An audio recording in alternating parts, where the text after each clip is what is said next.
Welcome to the Holly Berube Podcast, the place for insights, advice, and real talk for mamas of teens and young adults. If you're ready to equip, empower, and encourage your teenage or young adult kiddo for success in our ever-changing world, this is the place for you. My name is Holly Berube, and with more than 20 years of experience as a school teacher, leadership coach, and relationship mentor, I know firsthand the unique challenges and growth opportunities that come with raising this generation. Today, as a professional coach and mentor, I help moms, teens, and young adults learn super simple emotional intelligence habits that they can use to manage their anxieties, cope with stress, and navigate the messy emotional moments that come with growing up. Each week, we'll practice having uncomfortable conversations in a more comfortable way about all things adolescent. Understanding your teen or young adult doesn't have to feel confusing, scary, or hard, my friend. Forgive your mistakes easily, ditch the mom guilt, and regain confidence in your ability to be there for your kid in the best way that you know how. So put on your smarty pants, get cozy, and let's dish out some mama bear wisdom just for you. Hey everyone, welcome back to the show. This is the Holly Berube Podcast. I am so grateful that you are here today and listening to this show because there are some people out there that may simply not be ready to listen to some of the content that I'm providing to you, some of the information that I'm putting out there. And I thought today I would address it by talking about 3 reasons my podcast is hard for parents of teens or young adults to listen to. Now, full disclosure, today's episode was inspired by a comment that I received in my free Facebook community, which, by the way, if you haven't joined yet, it's a support community on Facebook called the Holly Berube Podcast Insiders, and it's just for you. It's a place to have additional resources given to you. I put free content out there, bonus videos, and ultimately the best part is you get to talk with other parents in the thick of the emotional mess of raising teenagers, just like you, and know that you are not alone. So anyhow, somebody made a comment when I put my last episode out, and it was a few days after I debuted the episode, and the comment said something like, "Holly, I waited a few days to listen to this because I wasn't ready to hear it. And here is why." And so I was thinking to myself, of all the different objections people have had to either listening to my advice or listening to the show, or even internally, whether they never shared or not, they might just internally think, well, I don't need that. I think there's 3 solid rationales behind that. And so I thought I would present them to you and let's see what you think about it. So I'm going to start a little bit at the surface and then I'll dig a little bit deeper. So let's start with reason number 1. The first reason why someone may not want to listen to my podcast or might find it difficult as a parent of a teen or a young adult to listen to my show is because I personally, Holly, have never birthed a child and raised them from birth. Now there is, in the world, there's kind of 2 schools of thought on this. Some people will take advice, wisdom, knowledge, help, support from anyone that is willing to provide it, and who they deem knowledgeable in some way, like that person has studied it, they have job experience in it, etc. And then there's also a camp of people, the school of thought, where if the person hasn't been through this exact scenario that looks just like my life, then I am not going to take their advice. Meaning, have I ever birthed a child? No. So some people are automatically going to disqualify my input because I haven't done that. And how could I, in their mind, they might think, how could Holly possibly know what it's like to have your heart walking around the planet outside of your body? And to them, I say, you're right. I don't know that exact experience. As I've said in other shows and in other social content, I'm getting married in September of this year. So I'm recording this in 2023. And my fiance has a soon-to-be 10-year-old girl. And she is my world. She is a gift. She is, as far as I am concerned, an answered prayer. as is my fiance. And in my previous marriage, many, many years ago, I was married to someone who had a son that also I was in that kid's life from, all the way through middle school and into like almost to the end of high school. And then I have my teaching experience. And all that being said, with my stepmom experience of the past and of the present and my classroom experience as a teacher, there will still be people that because I haven't lived through their exact situation, they're not going to be able to hear what I have to say or honor it. And again, that's okay. That is their choice and they're right, frankly. It is their right to have that choice. That's what I mean. And I haven't been through that. But here is what I would say as a rebuttal. If I were to have one, or if somebody wanted to hear my take or my comeback, for lack of a better word, the gift that I do have is the gift of being objective. And something that I think is pretty undeniable, most parents, when it comes to their opinion on how their kid acts, behaves, the choices their kid makes or doesn't make at any age, young child, teenager, young adult, full-grown adult, I think I will assert that the majority of parents are subjective. They form their opinion about their kid based on their own personal opinion, based on their own read, their own interpretation of their child. And they're attached.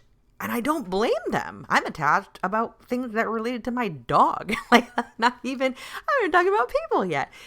But the attachment is, yes, on one hand, it is out of that intention that we want our young person, we want our kid to live a life that is thriving, healthy, successful, as a contribution to society. And at the same time, your kid's actions or lack of actions are a reflection of who you are as a parent or as a person. That is what most parents feel. They feel like, yeah, my kid is walking around the world, and yes, I want what's best for my kid. But also, we cannot deny the majority of parents are subjective and want their kid to make great choices because they want everyone to recognize that they're a good parent. They're not a terrible parent. They didn't raise this human being to be a complete demon. So it is something that I bring to the table as an emotional intelligence expert, as a teacher, as a public educator, as someone who is a total nerd about this subject.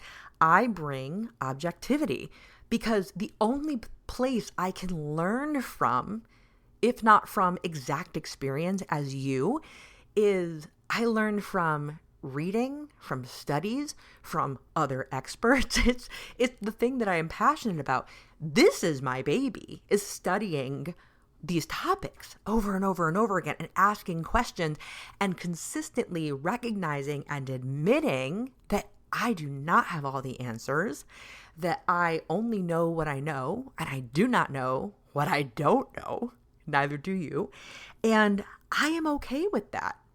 And so it allows me to, when I'm working with parents, when I'm working with teenagers and young adults, I am able to sit back, to zoom out and have a different perspective where I know the parent of the teenager or the teenager or young adult themselves, they're going to go out in the world and they're going to make the choice that they make.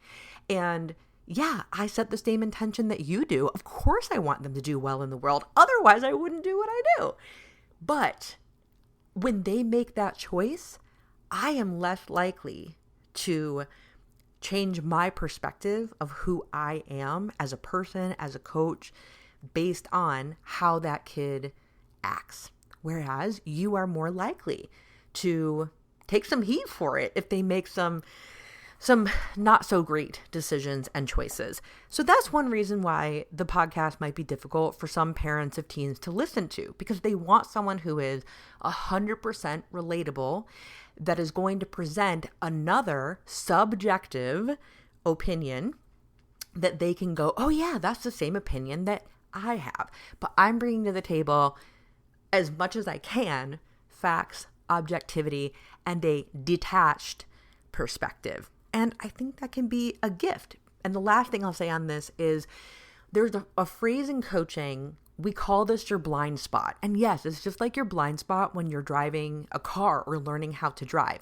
In the periphery, on either side of your vehicle, there are things that you simply cannot see.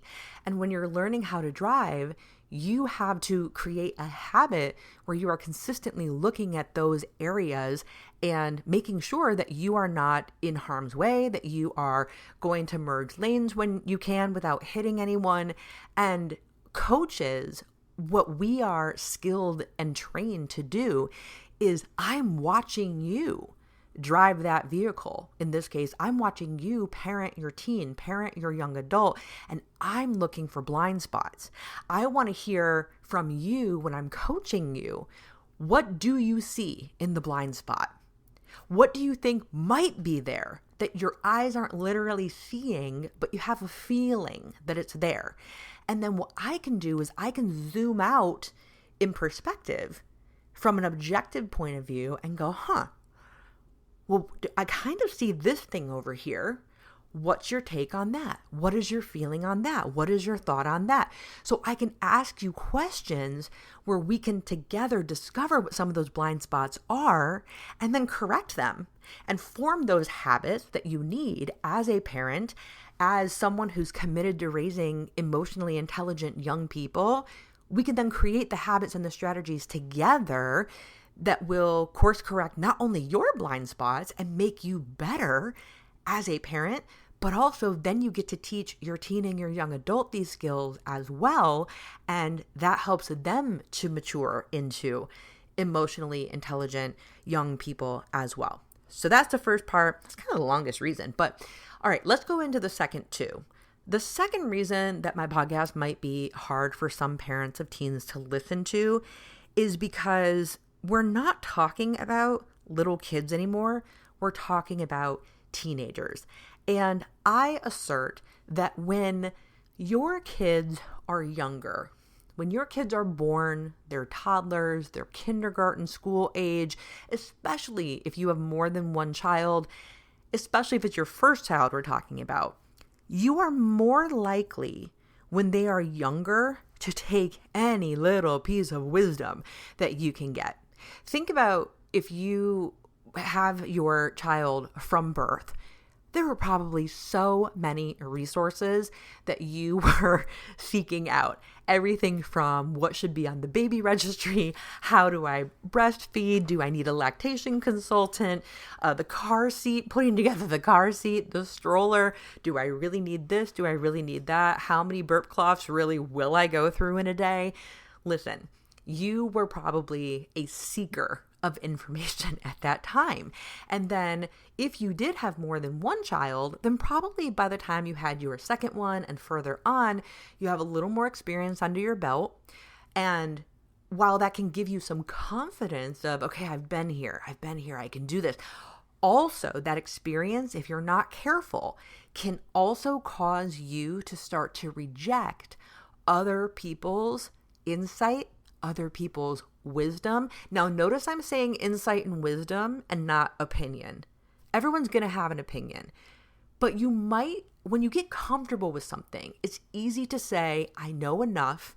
I don't need to learn anymore because I probably know enough for this one. And when I find out I'm missing some information, I will go get it, but I'm not going to actively pursue a ton of advice. So that is the second reason why this podcast might be hard for some parents of teens to listen to, because as your child gets older, you may become more resistant to taking advice on it because, man, as a middle school and high school teacher, as many times as I have sat in a parent-teacher conference or called a parent about a consequence or a disciplinary issue, for as many times as I've heard the words, not my child, not my child, not my kid, she would never do that. He would never do that. Oh my goodness. My colleagues and I used to joke that if we ever wrote a book of stories, we would call it Not My Child because that was all we heard. And it's easy for parents, or when we just know anyone for a long period of time in our life, what do we start to do? We start to have these assumptions of, I know them. I know my kid. I know how they act. I know how they would respond. I know how they won't. I know my kid. You don't know my kid. And they're a teenager now. I've been watching them for 15, 16, 17 years. You're not going to teach me anything that I don't know about my kid. I am more familiar with my kid than you are. And to an extent, absolutely, you're right. I do not know your kid for their entire life like you do. But it's a slippery slope because on one hand, I love that confidence that you embody and that trust of your experience, trusting your experience, trusting your inner wisdom, your intuition, trusting that you know what to do and you're resourceful enough to figure it out. But the slippery slope is also in the same vein, you can start to push away objective ideas, new information, and reject things like topics on this show altogether, all for the sake of just being able to say, no one knows my kid, not my kid. My kid wouldn't do that. My kid would do this. And remember, our teenagers and young adults, just like you, my friend, they are evolving all the time. And it's not always evolution that we can see. And sometimes we can see them evolving, growing, maturing, getting taller, etc. But they might be going through something internally and we're only seeing the external not change very much or vice versa. So just be aware of that. If you notice your kid has gotten older and as they've gotten older, you become less and less likely to hear out new ideas, it's just something to think about. Because if you're committed to being an emotionally intelligent parent who's raising emotionally intelligent young people and therefore adults for the future, then why wouldn't we hear out new ideas, new perspectives, try them on, see if they fit us, if they don't, and then let go what doesn't work for you. And lastly, reason number 3, why my podcast might be hard for some parents of teens to listen to is that the ideas that I present here mean that you might have to change. You might have to shift. You may need to look at some of the things that you are doing, some of the ways that you communicate, some of the actions that you take or do not take, some of the ways that you are super, super attached to how your kid does something. You might have to let go of that. I'm asking you to potentially change how you do things. And it's hard for some parents to hear this because who wants to talk about and focus on the things that aren't going so well? One of the key tools that I use when I'm coaching young people, and I bring this up with the parents as well, or really in general, I use this tool for anyone who feels they are super hard on themselves, very self-critical people. And the tool is I ask people to take the labels of good and bad and replace the word good with effective, or replace the word good with it works, the thing that is working. And I also, on the flip side, ask them to take the word bad and replace it with ineffective, or replace the word bad with not working. So for example, if I'm coaching one of the teenagers that I work with and I say, how did it go studying for your math midterm? And she says to me, it was so bad. I was so bad about it. I didn't prioritize. I didn't schedule. I didn't do this. It was bad. And I asked her, now this is a totally made up example, by the way, but it's very similar to conversations I've had. I can then ask her as a coach, all right, instead of saying it was bad, do you feel that it was ineffective how you prepared for your math midterm? Do you feel that the way you prepared for your math midterm didn't work for you in the way that you wanted to get you closer to that goal?